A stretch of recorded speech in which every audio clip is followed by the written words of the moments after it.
All right, Shalom. I'd like to start off by giving all praises to Yahweh Ba'Shem Yahweh Shai. That's first and foremost. Double honors to the elder apostles of GMS who rule well. And also honor and salutations to those of you who are of the hopeful elect and are out there teaching the word in sincerity and truth. All right, so today I wanted to talk about um, something. Not necessarily what transpired at camp.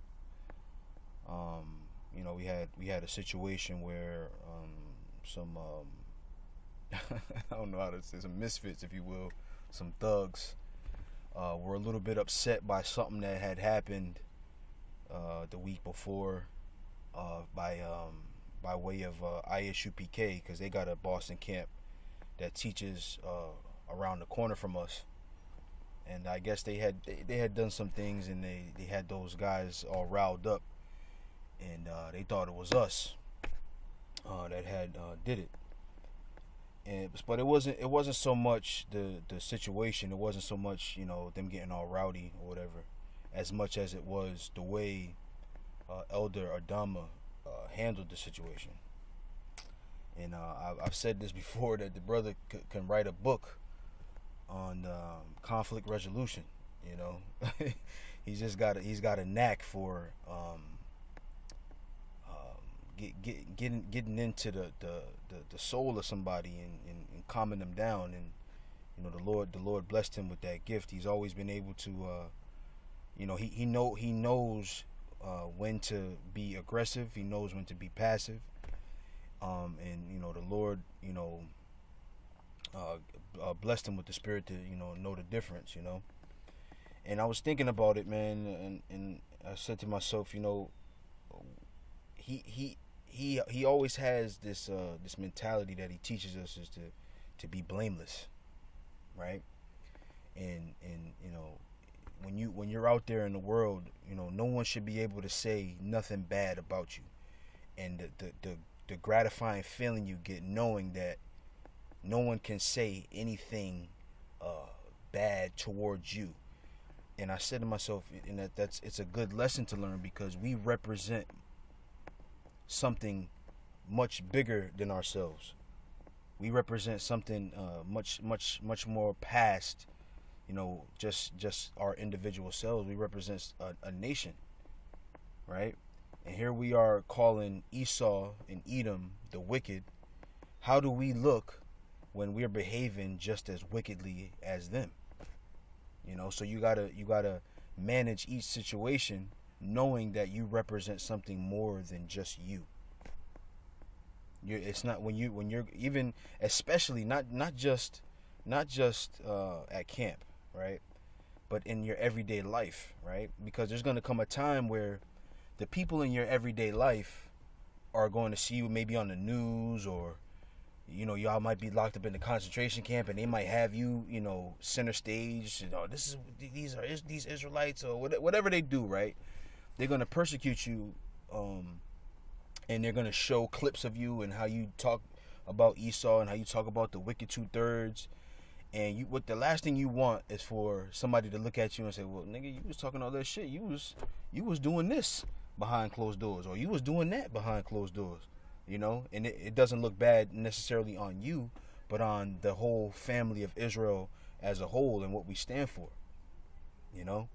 So it's important for us to walk the earth blamelessly, man. And that was a perfect example of it, in handling the situation in the spirit, and not going above and beyond. And because we could have got rowdy with them. They forget that. I can't say they forget. What they don't understand is that this Bible situation that we're in, this truth that we teach, is relatively new to some of us, right? And we had rough and rugged lives before this, just like they do. So we could have gotten into to a situation, right? But the spirit had it so that Adama could navigate through that thing, and at the end of the day, those dudes came up and apologized, man. So now when all is said and done, and they got to see us again, they gonna know, nah, them dudes are straight up. Them dudes is on the up and up, and they're not gonna be able to say anything negative or bad against us when the time comes, or if the time comes. So I got some scriptures that I have written down here, and then I'll get out of here. I got to get back inside, but hopefully I can get through all of them. It shouldn't take me too long though. All right, so this is let's see here.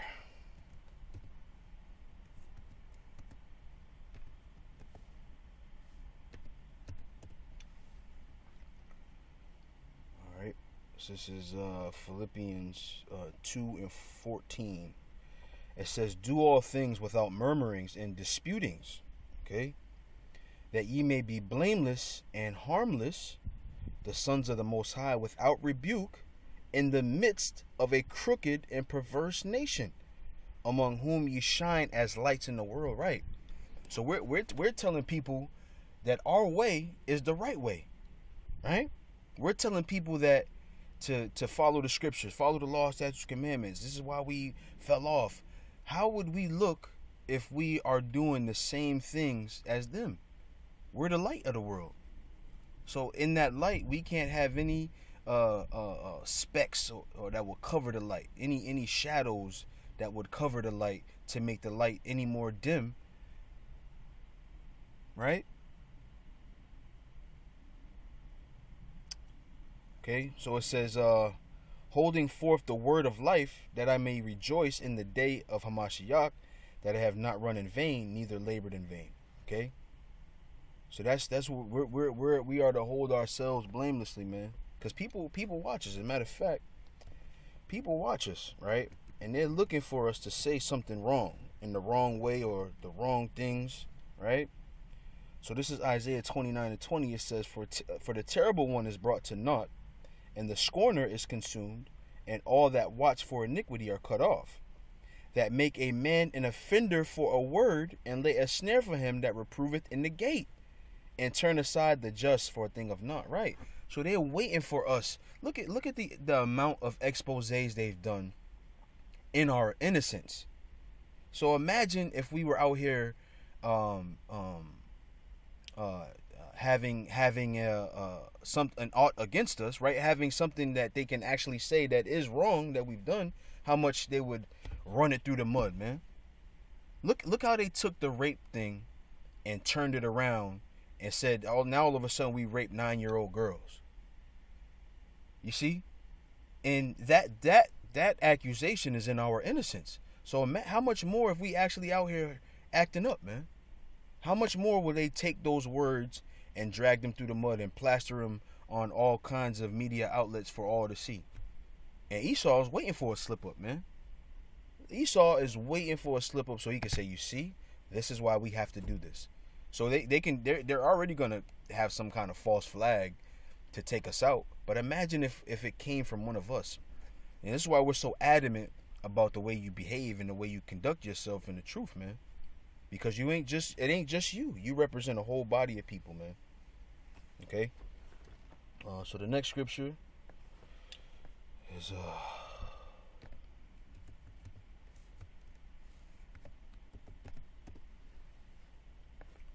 this is 1 Timothy 3:2. It says, "A bishop then must be blameless, the husband of one wife, vigilant, sober, of good behavior, given to hospitality, apt to teach." Right, that's another thing too. One thing I learned from the elder apostles, I've never been out with them to have dinner or drinks or what have you, and they not leave a tip, man. And I carry myself in the same way in learning that lesson. When I'm out with my lady or with the kids, I make sure that we tip and tip good. Sometimes my lady be like, "What are you doing?" But we have to show hospitality, because then when they look at you, they say that's a good man right there, and you represent more than just you. We represent a nation, man. We are trying to change our ways, to change the way that the world perceives us. Because as of right now, the world looks at us like, "Oh, look, is this the perfection of beauty?" Right? When you read Lamentations, the 2nd chapter, right? So they look at us crazy already. So we're trying to change that. When they see Jake, all they see is rappers and dancers and basketball players and football players, right? We're trying to change that to show that we are hospitable. We are educated, right? That's what we're doing, man. We're changing the way people think about the nation of Israel. And that's important, man. All right. So this is we'll go to Romans real quick. Oh snap, I didn't even realize that. Let me go to Romans. I wrote one scripture down and didn't realize that it was in this chapter that I was gonna end up reading. Well, let's do it. Let's do it. Let me make sure I'm right and I didn't write down the wrong thing. Yeah. So let me jump to the point here, but the whole chapter was good when I was reading it. But let me jump to this point. This is Romans 12:18. It says, "If it be possible, as much as lieth in you, live peaceably with all men." You see? And when you read, I'm not going to read it for sake of time, but when you read in this chapter, Romans 12, it talks about, let me see, where did I start? Right. "So we, being many, are one body in Hamashiach, and every one members one of another." Right. So if the spleen ain't no good, right? The hand can't say he's better because the spleen isn't working properly, and that hand is a part of that body. Then the hand's spleen is bad too. The whole body is sick.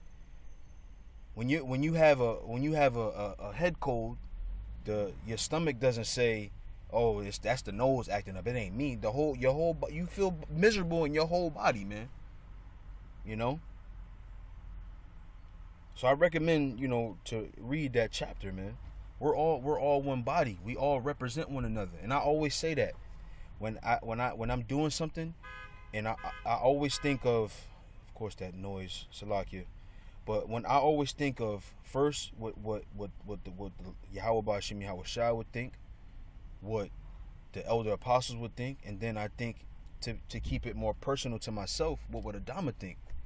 What would he think if he saw me doing this? Or what would he think if I made this decision?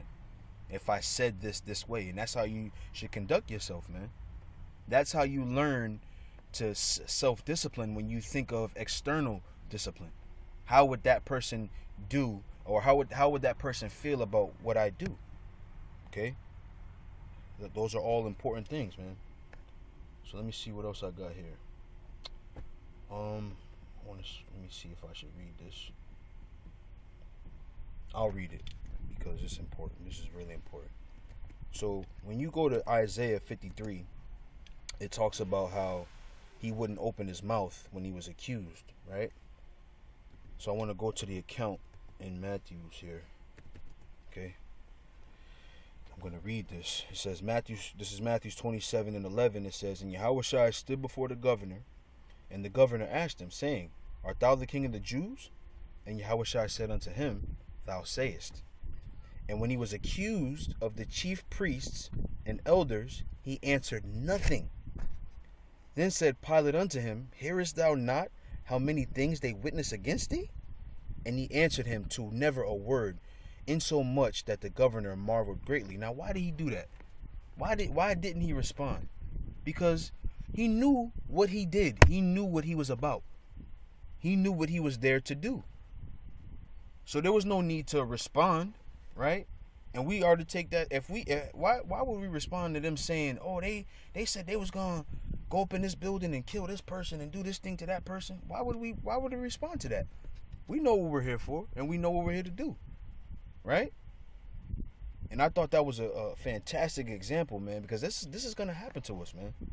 This is gonna happen to us, and how we behaved ourselves from the time we came into this truth until the end is gonna play a big role in what happens, man, and what happens when we're being persecuted. Okay. So that's all I had. Like I said, I gotta go back inside, but I hope that was edifying.